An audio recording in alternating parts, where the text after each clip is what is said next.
Welcome to the AusGel podcast, where we bring the gel ball community together. Each week we have a special guest where we talk about what's new in the world of gel ball, be it milsim, speedball, and everything in between. Now, welcome to our host. Hi, I'm Dan from AusGel. And I'm Raymond from Mad Dogs. And today I'm joined by Raymond, one of the original gel ballers from our industry and entrepreneur in our industry as well.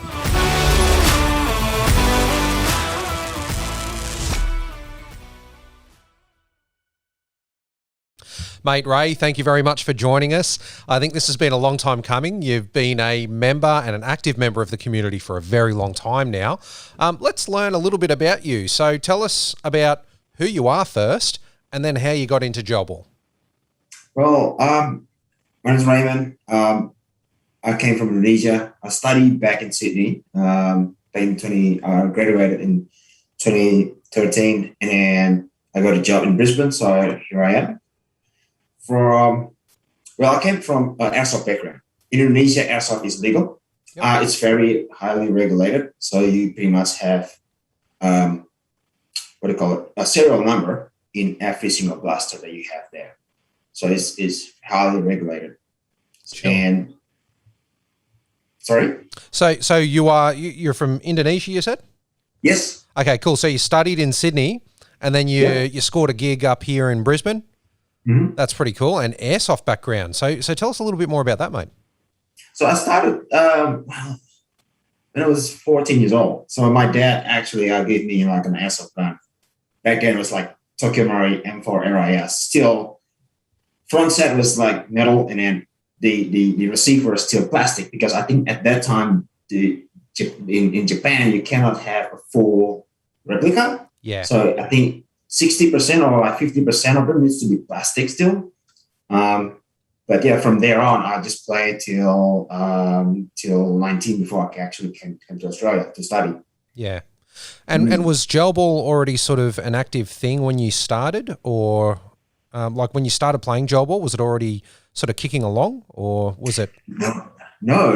Our first time I found gel ball was back in Sydney. Yeah. There's like a P90. It's just a white P90 with a hopper pad, and then I was like, wow. Looks cool, but it's not playable. And then I came to Sydney, I came to Brisbane, and I found, my first blaster was Swell G36. Ah, nice. The blue and grey one, yeah? Yes. Yeah. It's the blue one is the transparent one. Oh, wow. I do remember those too. Okay. Yeah. Old school. All right, cool. Yeah. Very old school. Yeah. Compared to airsoft, where you can actually engage people, at 80 meters, this one is only like at that time with a hop up, I can only shoot people within 15 meters max. Yeah. But the technology in gel ball for the last like 1.5 to 2 years is just developing so fast. And especially when you actually introduce the AusGel Elites. And I was like, when I shoot it the first time with my, it was, I think Wells Honey Badger. It has similar range with the standard Tokyo Marui that I had before, like my first Tokyo Marui M4. Wow. So I was like, that's pretty cool, like how we evolved there. Yeah. It has come a long way, hasn't it? Because it was a bit of a weird transition. We start off with like V3 sort of gearboxes, and then slowly came back to V2, which is essentially the standard for a lot of ARM4 replicas out there. But how did you personally find that transition? I mean, obviously, coming from an airsoft background, have you found that you're able to get that same, you're able to scratch that itch, and really sort of get the same feeling out of gel ball?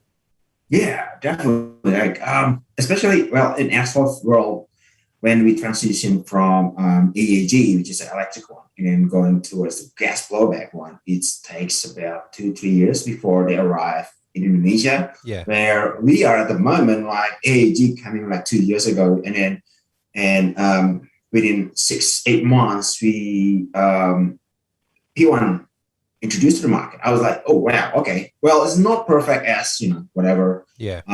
that we have, like whatever product that we have at the moment, but still like the technology is actually faster than what I experienced before in Airsoft World. Yeah. Oh, that's really good to know. Well, let's talk about Mad Dogs. So what is Mad Dogs? Is it a team or? It's not a team. It's like organization that I can say it's like like a cult, but it's not a cult. So pretty much we have a standard SOP that we carry on and we promote as well, which is sportsmanship, integrity, and kinship. So people, the one who have a Mad Dog pass doesn't mean that they are in a team or anything like that, but they actually adopt the SOP that we have internally. Yeah, so it's like a pseudo club. Yeah, that's right. That's right. Yes. Excellent. Because I've seen a lot of good stuff coming out of that direction. I've seen there's a lot of stuff you're doing with Soft Ops as well, and Trent over there, and I think a lot of those collaborations, the media content that I see is really good. You got that really nice sort of I guess, cinematic feel to a lot of the videos that you guys are releasing. And I really like a lot of the positivity that you push out into the community there as well. You know, daily posts, you know, it's a little bit of philosophy, but it's always very positive. But tell us more about the style of gameplay that you guys are into. For us I know we are somewhat like, not all of us, but some of us like a gear freak. We actually buy real steel gears, like from Sword, from Planet and stuff. But our main focus is into gameplay. We are focusing on implementing teamwork, definitely, strategy, and tactics.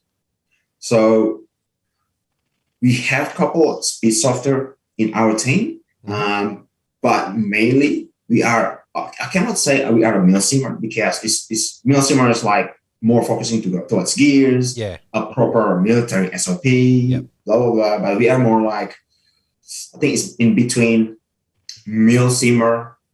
We have a little bit of speed software as well because we like that intensity, like fast pace gameplay. So like indoor CQB with a dash of milsim sort of thing, maybe. Yeah, that's right. Yes. Yes. Oh, that's cool. Well, it's good. You know, you guys have a really sort of tight looking format of gameplay that you seem to stick to at all the fields. Looks really good. But I've noticed, I don't know if you guys have much to do with them because you guys play a lot around Wacol and hardcore blasters. But I do know that there's quite a large presence of police in the sport as well. And but I do notice that they don't like people knowing that there are police playing the sport as well. But they're genuinely into it, aren't they? What's your experience like when you're playing these games and you come across someone who might be in the police force or someone who might be in the military? Well, a couple of our members actually still active in military. Police, I don't know. I don't think we have anyone from the police. Sure. But at the same time, from Mad Dog itself, like we actually promoting what the police trying to do. I mean, we want to keep our sport, right? So, and the police job is to actually keep everyone safe, including us as well. Yep. And with the Stop and Think campaign, we are supporting them like 110%. Why? Because we love our sport, and we don't want to have random guy actually to that will ruin it. Like for example, running on the street with gel blaster on hand, that's not a good look. And that's why like we have this SOP in place. If anyone in Mad Dogs do that, then we have a certain protocol to deal with it, to guide them in the right way. Yeah. And also at the same time, we have we run Mad Dogs like an organization, so we have like warnings and stuff. So they have like 3 warnings and you get expelled. So yeah. In terms have you ever considered implementing something like public lashings? Public lashings? I'm not sure. Like whipping? If someone does something wrong, you take off their shirt, whip them in public, and really teach them a lesson. Set an example. I reckon that's why you've got to be nice and firm. No. Probably not a good look for our sport, I guess. But fair enough. Yeah, we had a couple of like in especially if someone have a birthday, but it depends on also with the team leader as well. So we have like 8 different teams. So Yep. But most of the team, they don't want to implement violence, like for example, shooting at a particular person with 20 different guys. So we don't do that. But we do have warnings and protocol in place, and we have a board of leadership. But I'm serving the board of leadership. This board of leadership contains about 8 different team leaders. Wow. That if they have issues that they cannot solve by themselves in their team, usually they came out to the leadership board and then discuss it and how we're going to tackle the issues from there. Nice. So there's almost like a bit of a corporate structure to Mad Dogs where, everyone can interface like that. That's good. That's good. Correct, yes. Yeah. Excellent. Well, look, you really hit the nail on the head there with something you said where, I think it's true that we definitely need to be supporting our police.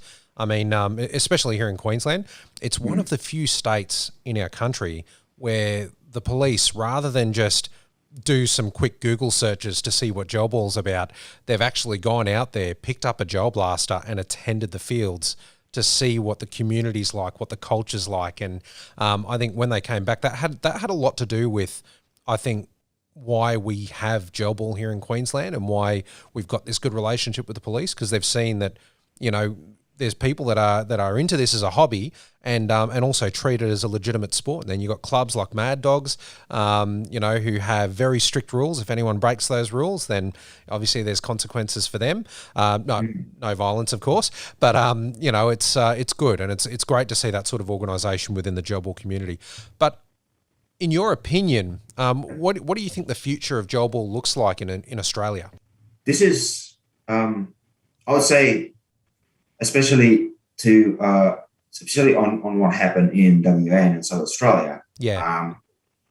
For me, I would say we will be regulated at some point. Yes. And when I look at the South Australia case, I think that's the more likely that we're going to go that way. I mean, you need to have some sort of license or some sort of reason, which is at the moment that Stop and Think campaign sort of like already cover it, but it's not official as yet. Like you don't need like proper gun license to own one. But I believe if us as the community not able to maintain the relationship with the police or maintain our own members to actually act accordingly, it may be, we may go towards what happened in South Australia. Yeah, very true. Very true. Yeah. So that's why, I really like your team as well, like Speed Software. They put a lot of good stuff and then try to educate people as well on their end. Especially, I think Speed Software is more in terms of media coverage. They are more presence. It's good for us to actually educate people to actually how handle this gel blaster, and then it's just to make sure that the police will not, change their minds. Like, okay, absolutely. Yeah. No, I definitely get what you're saying there, man. Now, you're also involved professionally in the industry as well. So I know you're involved in the sport, but tell us about your business involvement in the industry. Oh, business involvement. Pretty much, I would say it's still the hobby. Yep. I like doing business. I like doing some sort of like entrepreneurship. Sure. But the way I do business, I know I signed up with PTS Syndicates. It's from Hong Kong. But the money that I invested there, I sort of like giving back away to the community as well. So like any profits, usually what I do is like giving back. For example, like now I'm running a junior team called Sabres. Yep. So pretty much like profit that I got from that store, I actually invest to the juniors. Like, juniors, cool. They don't, they don't, some of them not working, and some of them was like can't afford like a good gear. So I supply them like a good gear, so they can play and then they can train with the rest of us. So hopefully they grow and then they can become the new face of the community, the new generation of the community that can actually guide the others to actually do the right thing. And that's so important, such a big important thing that you've mentioned there, because I've noticed when you look across the industry, there's a lot of people starting to do that now. And I think fields and retailers are realizing that without a new generation of kids to come into the industry, there is no industry. We don't want to end up stagnant where we have a sport full of old people and no one else, because then who wants to play? It's one of those things where I think it's good to just keep that rotation happening and introduce new blood, so to speak. And things like what you're doing there, fantastic. I think it really helps to promote industry growth, and it's appreciated by all of us who are in the business. That sort of thing is definitely appreciated. So good on you, mate. Well, look, have you got any advice for people who might want to get into gel ball? Well, first, you don't invest too much. Yes, like probably you will see, people with HPA, blah blah, like spending like $2-3 grand straight away. No, take it slowly. Get a proper a blaster, like from for example like SLR or S6552 or like the Jingong Emperor RS, like just to feel it first, like, because this sport sometimes not for everyone. But now becoming to us, like the one that have been here for a while, that's also our job to actually encourage them to come in, be welcome to them, guide them to the right way. But for the first timer, don't invest too much. Feel it. Go to different fields. Don't just go to one and then and label it like, oh, devil is like this. No. Different field, and then also play with different things as well. Oh, mate, that's some solid advice. Well, look, Ray, thank you very much for joining us, mate. We'll start to close it off there, but before we do go, can you let everyone know how they can find out more about you and Mad Dogs? Well, we have a Facebook account, Mad Dogs Inc., and we have our Instagram account called Sign Project. So you can follow us there, and hopefully I'll see you in the field. That's awesome. At some stage, I'll be a pretty easy target. Well, you're popping up everywhere. Yeah, so that's hopefully. Oh, good stuff. All right. Well, definitely look forward to that, mate. And ladies and gents, as always, I'm Dan from Ozgel. You can find Ozgel at www.ozgel.com.au, across all the socials as Ozgel, and on Instagram at OzgelAmmo. Ray, Mad Dogs, thank you very much for joining us. See you later, guys. Pleasure. Thank you for having me. Thanks for tuning into our podcast. It means a lot to us. If you enjoyed today's podcast, leave a comment or review below and hit the follow or subscribe button. If you have any questions or want to be part of a future episode, or even want to know more about Ozgel, head to ozgel.com.au to get in touch.